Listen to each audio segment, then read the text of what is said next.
Hi everyone, in this video we are going to take a look at margin. Margin is the distance between the section and the column.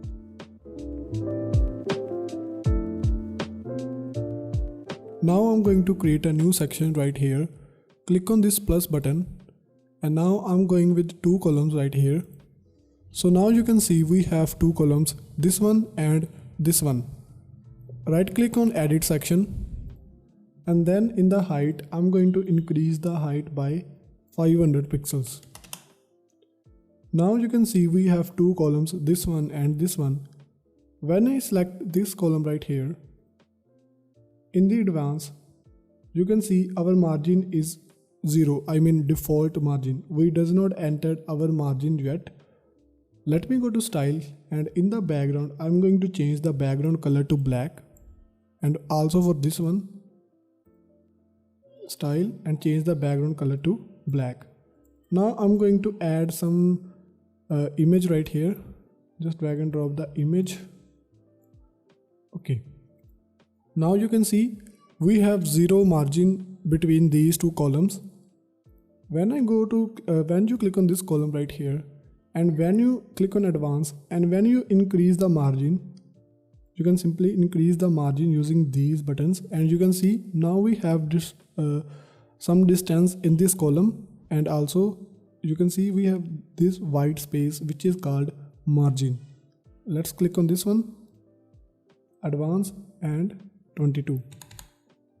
So you can see now we have margin between these columns. Also if I click on this button and go to edit section, and in the height I'm going to change this one to default. So I have set the height to default, and in the advanced here I can set the padding. So I'm going to set the padding to 0, and because we have margin right here, it does not reflect. Let me click on edit column, and now the next option is padding.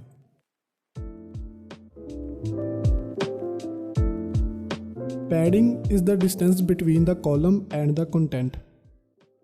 So for example, if I'm increasing the padding, you can see the distance between the image and the column is increasing, not the margin. I'm going to change this column padding also. Right click, edit column. In the advanced, let me change the padding. Okay, for example, I'm going to set 100, and also I'm going to select this column and change the padding to 100.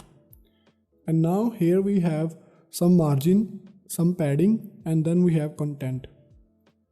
So this is how margin and padding works. If you still does not understand the difference between margin and padding, don't worry, we will understand in our later videos. In our next video, we are going to create our first section.